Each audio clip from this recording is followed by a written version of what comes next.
Hey you all, I hope your day is going well.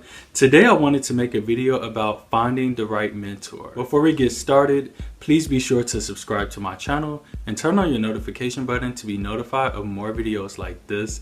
And also be sure to follow me on my social media channels at Donzel Post. So as many of you may or may not know, I've been seeking out mentorship since my undergrad career, yet I've been unsuccessful at finding one, whether it's been in school or it's been in the profession. I've had wonderful supervisors, but they really didn't take on that mentorship role. It was more of a supervisory role, and I learned a lot from them during my time there, and they provided great supervision, but it wasn't someone in which I could look up to and aspire to be similar as, or really just was going down a path that was similar to my desires. So according to Google, a mentor is a trained and trusted advisee/trainer. I've yet to find the perfect mentor for me to help train and mentor me in becoming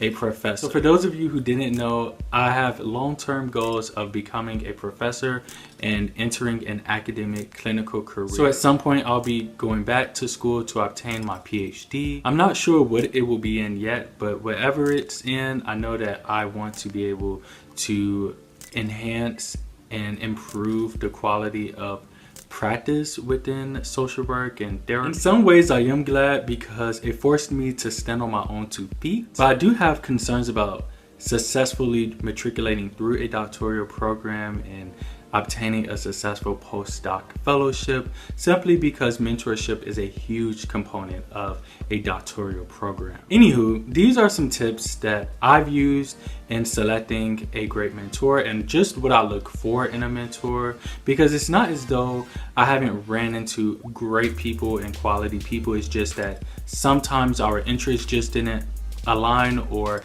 they might have not had the time or the desire to mentor. So the first point is to determine why you want a mentor. For me, I wanted a research mentor to help me discover my research interests as well as to hone my research skills. The second thing is to determine the area of interest. So I have a general idea of what I would like to do, which is study men's health and mental health, specifically Black men's health and mental health. But I've done research in this area before. I've been part of research labs, but not enough to drop everything to pursue a PhD full-time. The third suggestion is to research successful people in your field. Google and LinkedIn are my best friends when it comes to looking up people and learning more about their information. In academia, it's generally good to go to the university's webpage, go to that school department, and then select the faculty and staff button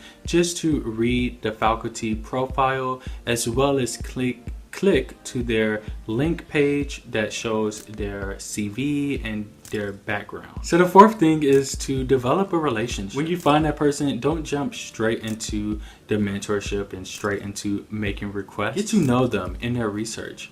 Read some of their articles or books they've written, or learn more about topics they presented at various conferences. And finally, extend yourself. Volunteer to see how it would be working with them. A person on paper or on a profile is so much different than real life and interacting with them. And that leads me to my fifth point, which is to evaluate. This is the time where you pull out your list of must-haves.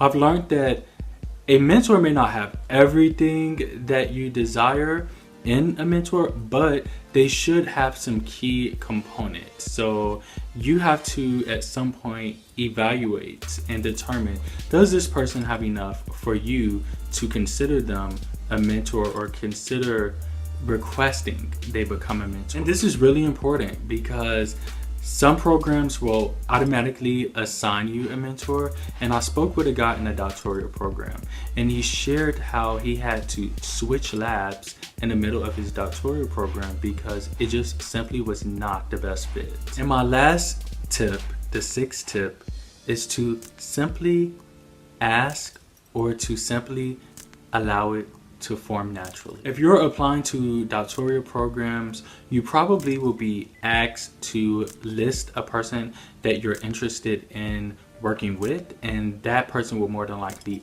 become your mentor. If you're not in a doctoral program, after working with this person and evaluating, you probably should schedule a date and time to have lunch with them and really ask them to formally be your mentor. Or depending on the quality of the relationship, you might find that it naturally and organically occurred, that you really didn't have to ask, you just found yourself in a mentor-mentee relationship. This person volunteers to present opportunities to you. They're connecting you to resources. They're providing unsolicited advice. They are showing interest in your well-being, and they're offering you opportunities to work with them. Or if it's at your job, they're constantly showing you the ropes, and they pretty much took you under their wing. And a bonus tip is to be open. So to conclude, be sure to take this process seriously. It's not one that